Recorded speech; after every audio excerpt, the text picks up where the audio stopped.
Nistuff. Hey, what's up? What you know about dinosaurs? They were, and now they're not, you know? That's pretty much it about dinos. Transformers, though. So there's been a few dinosaur transformers since the 80s, some of whom were actual cassette formers. Slight tangent, though. But you heard that thing about dinosaurs dying and then becoming oil or whatever? And then, like, toys are made from oil? So these dinosaurs are, like, made of real-ass dinosaurs, right? Shit's nuts.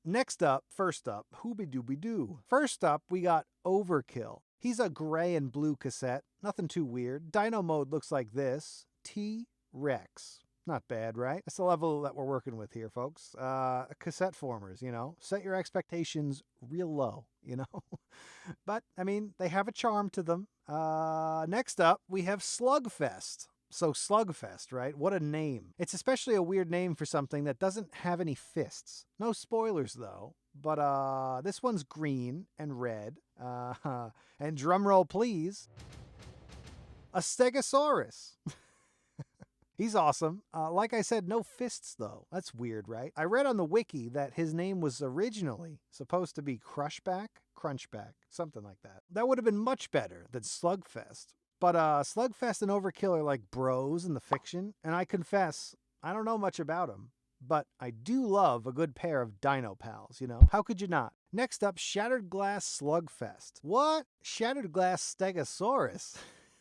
You betcha. These two orange and gray cassettes transform into alt-dimension dinos, you know? This one's the official version, and this one's the third-party one. Pretty neat, right? Before we continue, let's hop back to Overkill for a sec.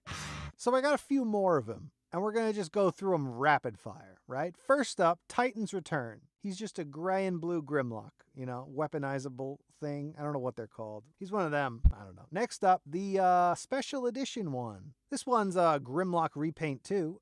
Gray and blue again. Pretty sweet. Robot mode looks like this, right? Gray and blue Grimlock. And now back to our cassette fest. Next up, Dairu, Zoru, Uriad, and Uruaz. I think I just summoned a demon. So these were lost to time for like decades, you know, and then suddenly so these guys were like lost to time for decades. And then suddenly they come out as accessories for crappy gold convention exclusive bumblebees, right? Insane. Cassette modes look like this, and dino modes look like this. Here's some spin arounds. Awesome, right? Lastly, we got Graphy and Noise. These two are weird. Cassette modes look like this. Pretty sweet, right? I think I may be a bit of a rectangle-aholic, you know? The more cassettes I encounter, the more I'm like, Yes, this is perfection.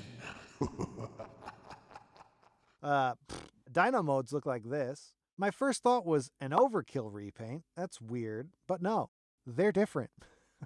Pterodactyl mode is pretty neat, and that's it. That's all of my got, right? Dino cassettes, and some Overkills.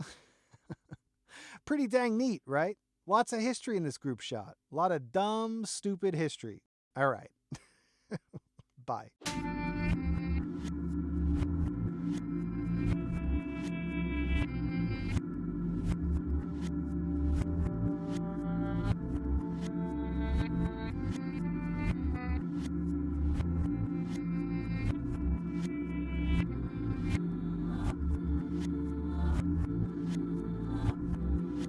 Pretty much all.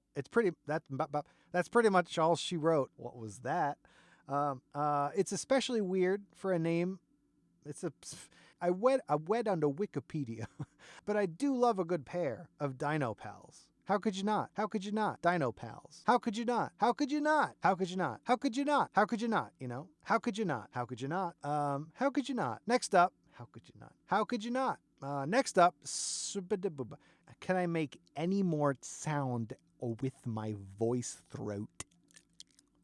So these guys were like lost to decade. Nope. Read the words, you fucking sack of meat. Pterodactyl mode is pretty neat, and it's that bigaboo. Ooh, wanna be like you. Wanna walk like you, talk like you too.